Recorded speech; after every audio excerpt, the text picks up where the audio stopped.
جی السلام منیب علیکم بھائی، ورحمۃ اللہ وبرکاتہ۔ وعلیکم السلام۔ اللہ کا بہاول شکر۔ نگر سے بات کر رہا ہوں، طاہر تنویر۔ کیا کرتے ہیں آپ؟ میں نا چائے کا کام کرتا ہوں، چائے کا کام۔ اچھا اچھا، صحیح ہے، چائے پتی نہیں ہوتی، ہاں جی، ماسٹر ٹی کے نام سے نا میری فرم ہے، اچھا میں کام کرتا ہوں۔ جماعت اہل حدیث سے میرا تعلق ہے۔ اچھا، تو سوال کیا آپ کا؟ میرا سوال یہ ہے کہ وہ علی بھائی ایک شعر پڑھتے ہیں، نام ہے وہابی نام ہے بابی، میں اچھا ہوں مسلم علمی کتابی، ایسے ہی ہے نا جی؟ جی جی، ہاں، اس میں عرض یہ تھی، ایک تو یہ جو نا مسلم کتابی، بڑا مزہ آیا ان کی بات سن کے۔ تو ایک دفعہ میں نے یہ سنا تھا کہ وہ کہتے اگر سیدنا علی رضی اللہ عنہ اور سیدہ عائشہ رضی اللہ عنہا کی جو جنگ تھی نا، اس وقت میں ہوتا نا تو میں سیدنا علی رضی اللہ عنہ کی طرف سے شامل ہوتا۔ صحیح، تو اچھا اس کے حوالے سے میرا یہ سوال ہے کہ وہ کہتے ہیں میں کتابی ہوں۔ پہلی بات تو کتابی سے مراد یہ یا جو ہے نا، یہ نسبت کی ہے، میں کتابی یعنی میری کتاب یا ان کی کتاب ہے، یا وہ اس سے مراد قرآن حدیث لیتے ہیں۔ اگر وہ قرآن حدیث اس سے مراد لیتے ہیں علی بھائی، تو اللہ فرماتا ہے انما المؤمنون اخوہ فاصلحوا بین اخویکم، کہ مومن آپس میں بھائی بھائی ہیں، صلح کروا دو۔ کتاب تو یہ کہتی ہے کہ جنگ ہو تو صلح کروا دو، اور علی بھائی کہتے ہیں کہ میں سیدنا علی رضی اللہ عنہ کی طرف سے ہوتا۔ تو ان کا دعویٰ یہ ہے میں کتابی ہوں، کتاب یہ کہتی ہے کہ صلح کروا دو، وہ کہتے ہیں کہ میں سیدنا علی رضی اللہ عنہ کی طرف سے جنگ لڑتا۔ ایک بات تو یہ ہے۔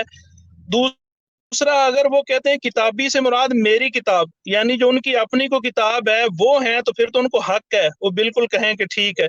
اگر ان سے یہ شعر لکھنے میں غلطی ہوئی ہے کہ کتابی سے مراد میری کتاب نہیں، کتاب و سنت ہے، تو پھر کتاب و سنت میں تو یہ ہے، قرآن کہتا ہے کہ مومن لڑیں تو ان کی صلح کرواؤ، تو وہ کہتے ہیں ٹھیک ہے، کہ میں ساتھ لڑوں۔ تو ان کا یہ جو دعویٰ ہے کتابی والا، ذاتی کتاب تو ٹھیک ہے، کتاب کی سنت، کتاب کی روشنی میں تو ان کا دعویٰ یہ قرآن کے خلاف کہہ رہے ہیں۔ جی جی جی، قرآن آپ نے آدھا پڑھا ہے نا، وہی بات ہے نا کہ مطلب کی آیات آپ کو پڑھاتے ہیں نا، جس طرح بریلویوں نے پڑھا ہوا ہے ان اللہ و ملائکتہ یصلون علی النبی، اور وہابیوں نے پڑھا ہوا ہے قل انما انا بشر مثلکم۔ ہم نے دونوں ہی پڑھے ہوئے ہیں۔ ان کا نام کیا تھا بھائی کا؟ بہاول نگر سے بات کر رہا ہوں، طاہر تنویر۔ طاہر تنویر بھائی، پہلے تو میں آپ سے ایک گلہ شکوہ کروں گا۔ آپ نے وہی کام کیا جو حنفی کرتے ہیں، ان کو کہتے ہیں تراوی کیا ہے، تو کہتے ہیں تراوی، تو وی میں 20 ہو گیا۔ آپ کو تھوڑا سا خیال کرنا چاہیے تھا کہ یہ جو میں شعر پڑھتا ہوں، میں ہوں مسلم علمی کتابی، کیا یہ میں عربی میں پڑھ رہا ہوں؟ تو کیا آپ نے ہمارا مذاق اڑانے کے لیے اعتراض کیا کہ علمی کا تو مطلب ہوتا ہے میرا علم؟ کس اردو لینگویج میں علمی کا مطلب ہوتا ہے میرا علم؟ تو شرم کرنی چاہیے اس طرح کا جھوٹا الزام لگاتے وقت۔ یہ کوئی عربی کا شعر ہم پڑھ رہے ہیں؟ کیوں آگے اپنی علمیت آپ یہاں جھاڑنے کی کوشش کرتے ہیں؟ بھائی اللہ سے ڈریں۔ اس طرح کی مکاریاں آپ کے علماء بھی کرتے ہیں سارے فرقوں کے، اور آپ لوگ بھی وہ مکاریاں میرے ساتھ کر رہے ہیں۔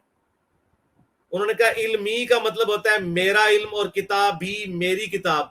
بھائی یہ عربی کا شعر ہے، آپ کو شرم نہیں آئی یہ الزام لگاتے وقت کہ آپ کو شیطان کس طرف چڑھا رہا ہے؟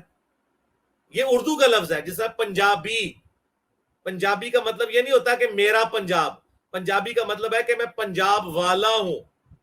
علمی میں علم والا ہوں، کتابی میں کتاب والا ہوں، یعنی کتاب کو اون کرتا ہوں، علم کو اون کرتا ہوں، جو قرآن میں لکھا ہے ایتونی بکتاب من قبل ھذا او اثارۃ من علم ان کنتم صادقین، سورۃ الاحقاف آیت نمبر 4۔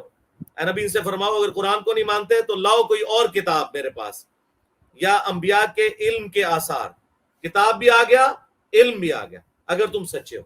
تو یہ علمی یہاں پر عربی میں لے کے جا کے مذاق اڑا رہے ہیں، تو اس کا مطلب آپ سیکھنے نہیں آئے، آپ شرارت کرنے ہیں، اور آپ شرارت اس کے ساتھ کرنے آئے ہیں جس نے مرے ہوئے زندہ ساروں کے ساتھ 12 سال میں جو کچھ کر دیا وہ آپ کو پتا ہے۔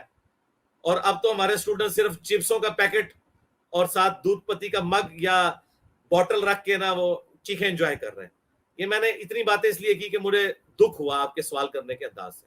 دوسری بات جو آپ نے کی کہ قرآن میں ہے کہ مسلمانوں میں اگر کوئی اختلاف ہو جائے تو ان کے درمیان صلح کرا دو۔ بالکل، اگر اختلاف ہو جائے کسی کا بالکل صلح کرانی چاہیے، میاں بیوی لڑ پڑے آپس میں صلح کروانی چاہیے، دو دوست لڑ پڑے صلح کرانی چاہیے، لیکن ریٹ آف دی گورنمنٹ کو جو چیلنج کرے گا، ہاں جو جتھے اور پارٹی بنائے گا, جو ٹی ٹی پی بنا کے حملہ کر دے گا مولا علی کے اوپر, تو ٹی ٹی پی کے ساتھ پھر وہی ہوگا جو مولا علی نے کیا. یہ دو مسلمانوں کے گروہ نہیں تھے ریٹ آف دی گورنمنٹ کو چیلنج کرنے والے. تو آپ آیت اٹھا رہے ہیں وہاں سے اور فٹ وہاں کر رہے ہیں. آپ کو یہ پتا بھی ہے کہ موقع محل کیا ہے اس آیت کا؟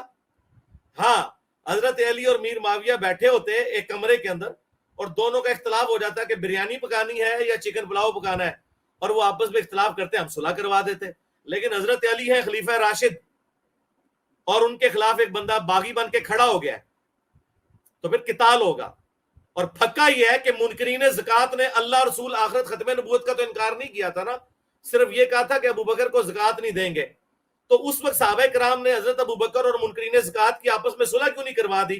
آپ جیسے یعنی وابی ذہن لوگوں کی مت تو ادھر تک جاتی, اس لیے میں کہتا ہوں وابی فرقے میں فقہ کوئی نہیں ہے, بالکل زیرو فقہ ہے ان کی. تو منکرین زکات اور حضرت ابو بکر کی صلح کیوں نہیں تھی کروا دی؟ وہ کیا اللہ رسول کو نہیں مانتے تھے؟ حضرت عمر نے یہ تو کہا تھا کہ اللہ کو مان رہے ہیں, رسول کو مان رہے ہیں, نمازیں پڑھ رہے ہیں, اس کا مطلب مسلمان تھے. صرف زکات کا اختلاف آیا تھا تو صلح تو نہیں کروائی. حضرت ابو بکر نے تلوار سے فیصلہ کیا تھا کیونکہ وہ ٹی ٹی پی بن گئی تھی. تو حضرت علی کے مخالفین ٹی ٹی پی بنے ہوئے تھے, اور وہ قرآن میں حکم ہے سورہ الحجرات میں کہ مسلمانوں کا گروہ باغی ہو جائے پھر صلح سفائی نہیں کرنی, تلوار کے زور پہ انہیں صلح پر آمادہ کرنا ہے. جب تک اللہ کے حکم پہ وہ واپس نہ آئے ان کی گردنیں کاٹنی ہے. ٹھیک ہو گیا؟ میں لگا کافی تسلی ہوگی آپ.